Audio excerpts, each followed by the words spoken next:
I'll reset the part I was at. If God were to, for whatever reason, borrow all of his power to someone else, then they could probably do some pretty impressive things. Maybe they could heal the sick.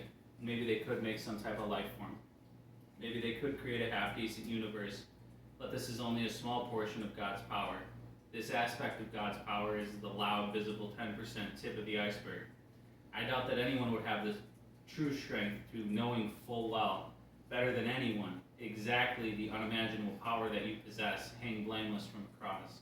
To be in such terrible agony, abandoned by your friends, sentenced to be executed by your countrymen, to even be abandoned by your God, all while your purity and innocence are undeniable.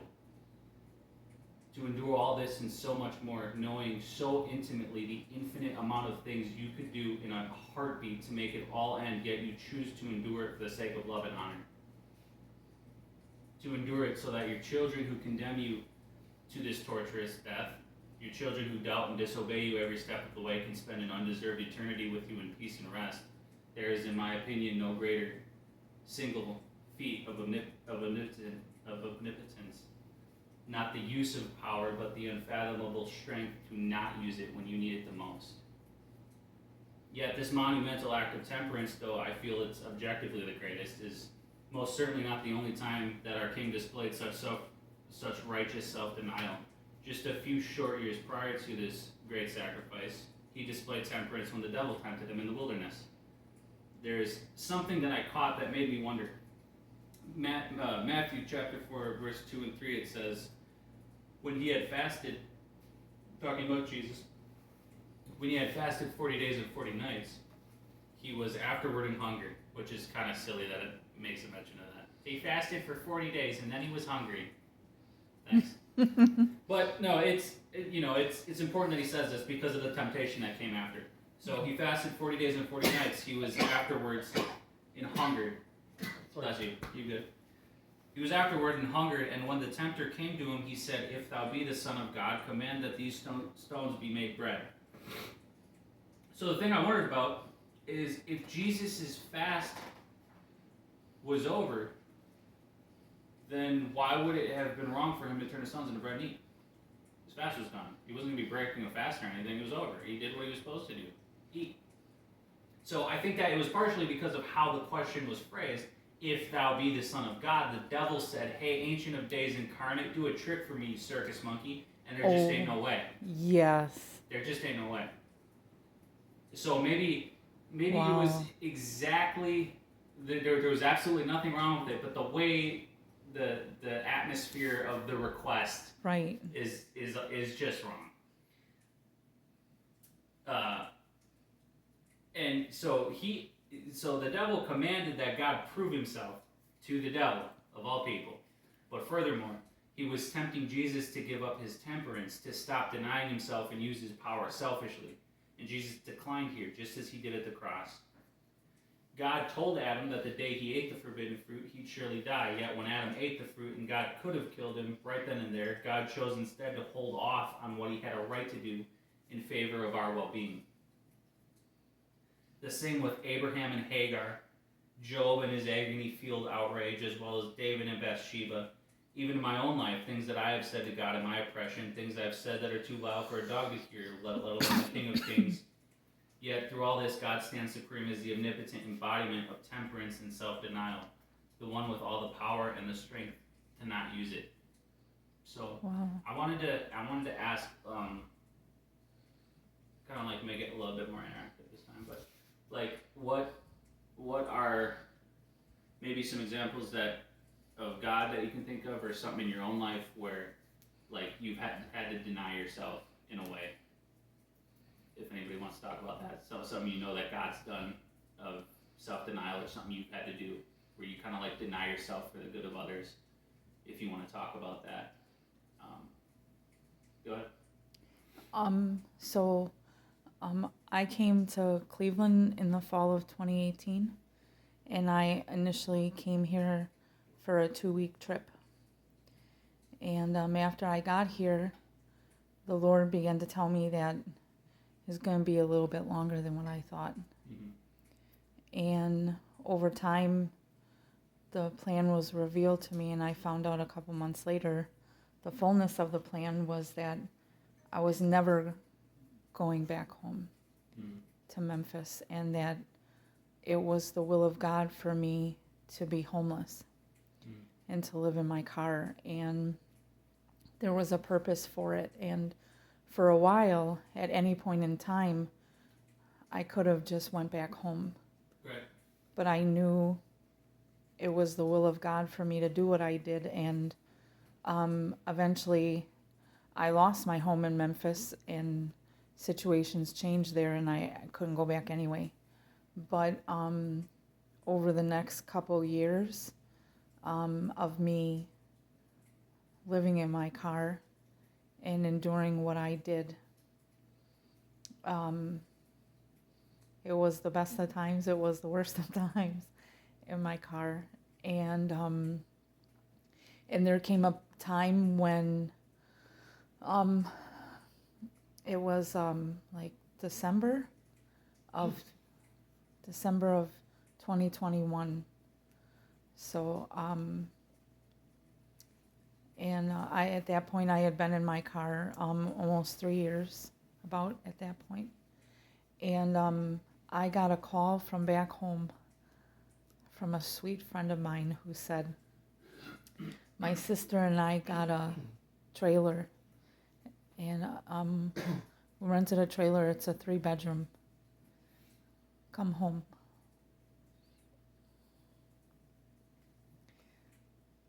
And it was everything that I ever wanted. And I couldn't do it because I knew. And after all the hell and after all the time, it was presented to me, everything that I ever wanted. And I had to turn it down. And it was a couple hours later that you called me to tell me that you were coming down here, that you were moving down. And I know God was honoring my obedience in that moment. And within a month and a half after that phone call, I wasn't homeless anymore. So. Heck yeah, sister. Toby, you got anything? Well, top of the head, I can't think of much. Was a situation when, I guess I can kind of, it's not nothing really great that I did. God helped me open the door to get out of the situation I am, the stuff I had to basically leave a church that I was comfortable in, that I've known for a long time. People were family to me and stuff, to do what's right, to reach out for someone and to help. And that made other people mad because I did it, and I still had to do what God wanted me to do, no matter what it did. Right. So I guess in a way that could be it, right there, and just do what God wanted me to do, and Right. and don't worry about offending others. Right. In that situation. Yeah. Debbie, you got anything you want to say? It was just, I can't tell you how God moved for me when I was in the hospital for almost 48 days, right, Tony? Pretty close, yeah. It was hard putting on a smile and witnessing Yep. the pain, which was nothing great that I did. It was the Lord helped me through it. Right. Multiple times they were wanting to cut my legs off. My leg, not legs. Yeah. And I testified in front of the doctor that did this to me and told him that if this leg's going to cause me to sin, I don't want it. It's okay. I was crying hard. And he couldn't sit still, And he goes, here I am trying to encourage you, and you're encouraging me. And an atheist, a little girl came in my room, and she goes, you make me almost believe in God. That's like that guy that Paul was talking to, the King apostle. Agrippa. Yup. Yeah, that's what King Agrippa said to Paul. when Paul had to give his You testimony. almost persuade me to be a Christian. King Agrippa said that. You almost persuaded me to be a Christian. King Agrippa knew all the laws too, and what the Jewish rules too. It was pretty Because cool. they had seen everything that happened to me. Mm-hmm. You know, they were in surgery rooms. Mm-hmm. They were in recovery rooms. Yeah. Just crazy stuff for sure.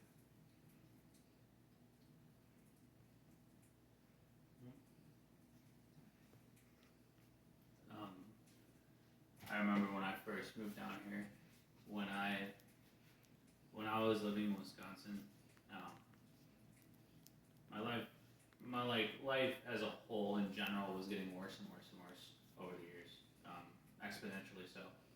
I was suicidal and trying to kill myself multiple times, and getting worse into not crazy hardcore drugs, but drugs, alcohol, just getting more and more self-destructive because I was so tired and done. But in my life, as dark as it was and as dark as it got, like self-harming and all this stuff, like there were very few things that I had, but they were very, very precious to me. And one of them was my friend Adam. I just talked to him earlier today. My friend Adam was about one of the only people I had in my life that I like felt something other than pain when I was with him, you know what I'm saying? So I actually worked and lived with Adam for years. We would go out and we would do gravel. We'd lay gravel foundations for playgrounds to be built. We'd go all over the state of Wisconsin, all over the place. And it was great because we were all together, you know, him and I were together all the time. And so when we worked together, he would be in the machine, and he's skinnier than I am, and I'm a little bigger, and but he'd always be in the machine, and I'd always be outside with a rake, raking the gravel out. That's how we worked together. Well, when I moved down here, I had to be homeless for about a month, and so one of the mornings I woke up, and my mom and I were sleeping in my truck in the back of the Walmart in Cleveland. We were sleeping there, and one of the mornings I woke up, and I looked up, and they were redoing a portion of the parking lot, and I sat up, and I looked over because I heard noises, and it was two guys working on gravel. The skinny one was in the machine, and the big one was outside with the rake, and I had to wake up, and it was like for 2 weeks they were there. Every morning I wake up and I'd see them, and it was like, because I just got down here like a few weeks before, it was like a constant like taunt, like reminder of what I lost. You know what I'm saying? Mm-hmm. And it was really hard. It was just, I don't know, things like that. I think it's important to not get overly superstitious, but something like that is just kind of obviously like, I don't know. You just kind of know it's like a spiritual thing, right? Like it's just kind of like, it's a little too specific. Right.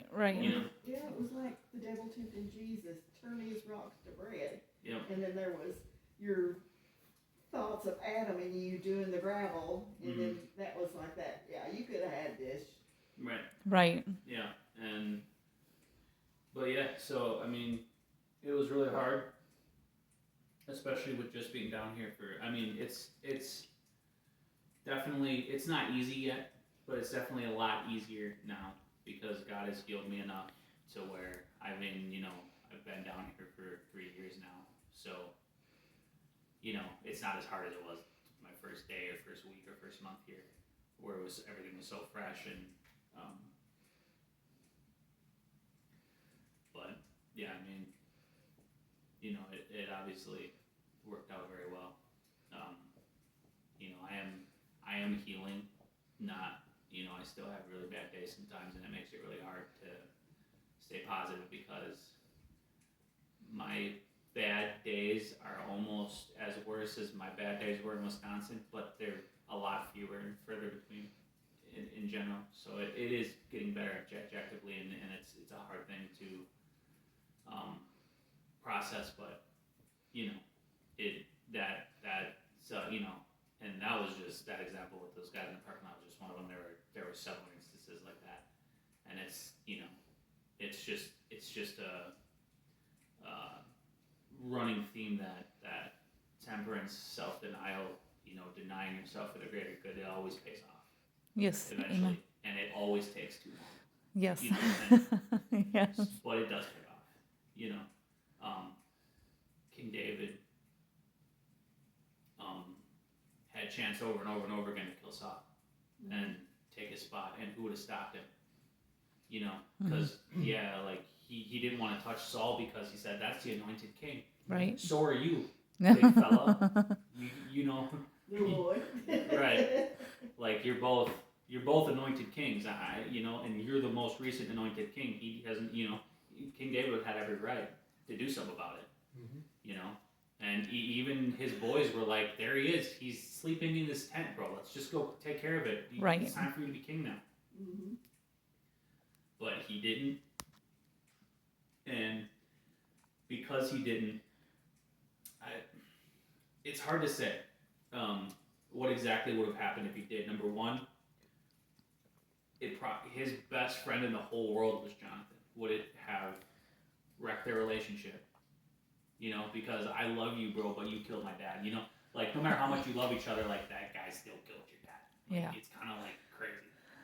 And that is his father-in-law. So his wife's got to look him in the eyes every day as the man who killed her father.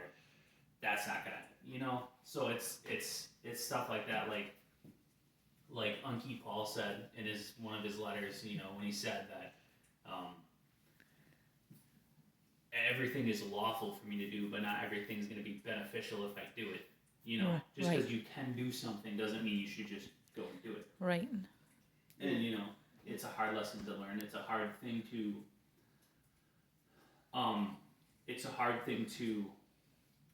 What's the word I'm looking for? Like enact. It's a hard thing to follow through with because, especially with certain people, when you have a hard life and you get beat down your whole life and everything taken from you your whole life. You get this mindset of pride, and it's not because you're some evil person. It's because if you don't take care of yourself, if you don't provide for yourself, no one else is going to. So it's a bit trickier than normal. But when you do have a life like that where it's hard, it becomes also harder to deny yourself, to have that temperance, to say okay, well, I'm going to take care of somebody else at the cost of myself, because your whole life everyone's been taking care of themselves at the cost of you. Right. So you kind of get sick and tired of it. You're like, okay, well, I'm just going to take care of myself now. Right. And it'll be fine. You guys can go over there and have your problems. I'll be over here. I'll take care of my problems. And it's a hard lesson to learn to deny yourself when everybody else has to. I guess that makes it hard. Right. But this is exactly what Jesus did. I mean, when he was getting tempted in the wilderness, when he was on the cross, I mean, he had already spent 30 plus years getting denied and rejected by everyone. His cousins, his best friends, his students, everybody were constantly, maybe not flat out rejecting him, but asking questions and saying things and conducting themselves in a way that denied what he was saying. No matter how much or how little, still he'd been. Jesus is quite literally the only person that if he doesn't take care of himself, no one else can. You know what I'm saying? He's like, our help comes from God. God's help comes from himself. You know what I'm saying? Right. So if anybody had the right to, I'm going to take care of myself, it'd be God. Because who else is going to? Right. You know what I'm saying? But, yeah, I don't know. Well, being a mother, I'm sure when they hung Jesus on the cross, if they hadn't held Mary back, he would have been off that cross. They let her loose, she would have torn them all up. Yeah. Because it's just a mom, Right. Right.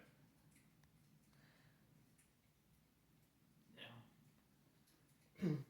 Well, I believe David was a perfect example too of what we do and stuff. Because to David, Saul wasn't his enemy; so he was a loved one. Right. But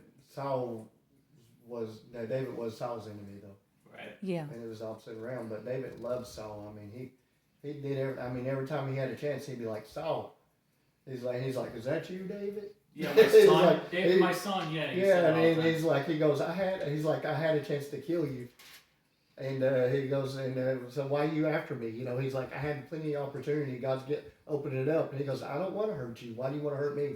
Right. Basically. He goes, he basically loved him. I mean, even when Saul died and stuff, Right. In the second Samuel, I just read that, he lamented over Yes. Saul. And he said he was a good king and stuff. And he said, Jonathan, you know, he loved Jonathan so much that he taught everybody to learn the bow in honor of Jonathan, because they were like really close friends. But he said Saul was good. Yeah. And stuff. And he loved Saul, even though Saul did all those many things. And that's what God wants us to do for those that do us wrong, is to love them and to pray for them and ask God to help them to be right and stuff and to do right. Right. Yeah. That reminds me of this story I heard. I don't remember any names. It was a long time ago I heard this. I think I was a kid watching the History Channel, but there was a battle that happened in the Civil War, and I want to say the Union won, and all the Confederate soldiers were dead on the battlefield. And so the leading main officer that was there of the Union was riding on horseback just slowly through the field, just looking at all the dead Confederate soldiers. And, you know, a lot of the other people were celebrating, you know, because they won. He wasn't celebrating, you know. And they came up to him and they asked him, why aren't you happy, man? We won. And he said, the quote is, if I remember it right, he said, though deluded, they are my brethren, you know?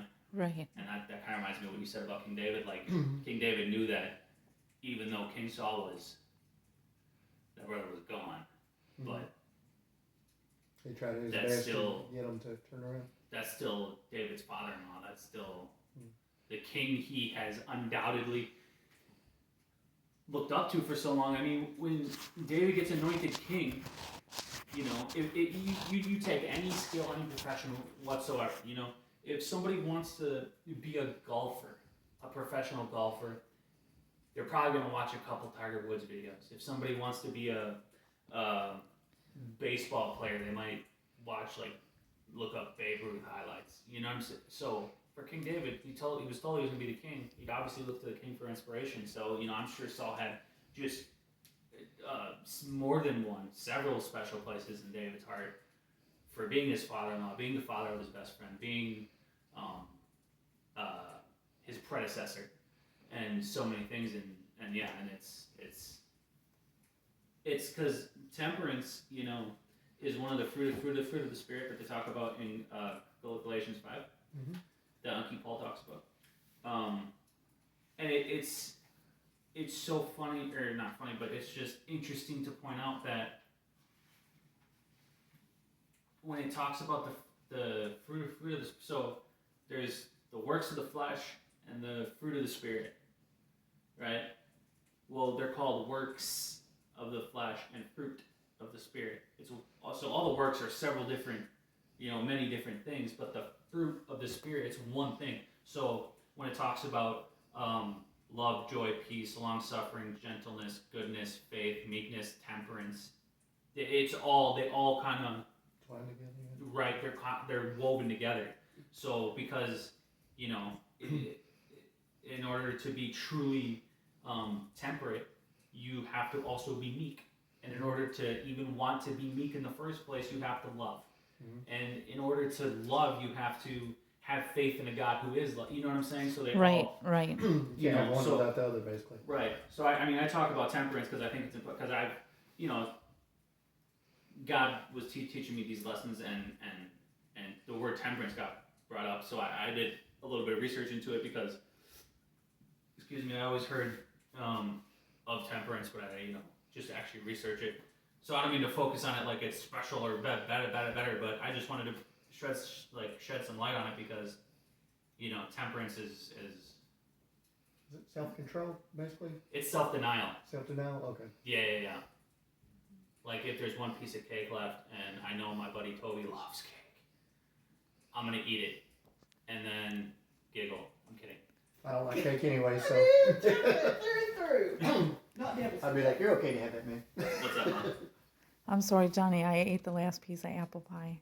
I don't like apple pie. I don't like pie. I'm weird. I like pumpkin. I like one nice big slice of pumpkin pie once a year. Oh, I love it. And I like sweet potato pie. But God wants spiritual fruit, not a bunch of religious nuts. Yeah. I see that on the church billboard. Yeah. That's a fact. But yeah, I mean, it's the thing that I've realized is like when the Bible says, that Jesus was afflicted with everything that we are, growing up as a kid, you have all these thoughts when you hear this, or like if you're a kid or if you're a new convert to Christ or whatever. Like, not to be disrespectful, but like, yeah, okay. Yeah, God clothed in the flesh knows everything we go through. He does. He knows everything if you get too specific about it, then that's where your problems arise. Like, Jesus never had his husband leave him. It's like, no, but he had people leave him. You know what I'm saying? He had people very, very, very, very close to him, closer than a husband would be. His brothers that went with him every day, he had that ripped away from him. He knows. One betrayed him. Right. He doesn't know, A few betrayed him, but like, one right. did it worse. Like, Jesus never had a physical daughter while he was on here on earth. So it's like, how can Jesus relate when I lost my daughter or something? Well, because he's got about 1 trillion daughters. Most of them have probably died by now, but all the women are here. All his, he knows. And temperance is no different. Like, there is nothing in existence in this book, in God's mouth, nothing God will ever ask you to do that he didn't do way more than he's asking you to do it. You know what I'm saying? Right. So with temperance, when Jesus, and that's the thing too, temperance is a fruit of the Spirit. So if you have the Holy Ghost, temperance is going to bubble out. It's just going to, and the goal is to not, I need to become temperate. It's like, no, you need to get out of temperance's way and let it grow. Because if you have the Holy Ghost, it's going to grow in you. Along with all the fruit of the Spirit, because it's the fruit of the Spirit. Spirit is the seed, and everything grows from it. That's a good point. But like the temperance that Jesus showed, he wants us to be temperate, to deny ourselves for the good of others.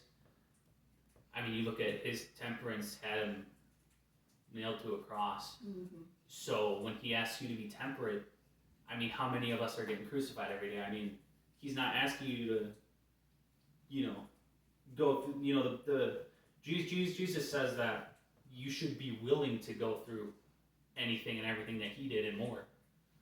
But rarely does it get to a point where you have gone through more, I mean, like Peter was also crucified, and I don't know a whole lot, but I'm guessing in that moment it was the biggest honor for Peter, in more ways than one. He could I'm sure he had forgiven himself by that point, but to be in a position where he died the same death that Jesus did when Peter rejected him and forsook him, and Peter, I'm sure it wasn't fun or great, and I'm sure it didn't make him painless, but in the moment, I'm sure he kind of appreciated it, that at least I know what he felt now. So when I wasn't there for him, at least I know now what he was going through. Do you know what I'm saying? So like, right. Denying yourself it's funny because it's denying yourself, but you're gaining. You know what I'm saying? Like right. If there's one piece of cake left and my buddy Toby loves cake and I save it for him, I'm denying myself, I'm not going to eat it, but then I get to have the joy of Toby going, this cake is great, man. You get joy. You sacrifice a piece of food for joy. Do you know what I'm saying? Like, right. It's what you're sacrificing and what you get back when you deny yourself is, 100-fold. Do you know what I'm saying? But yeah.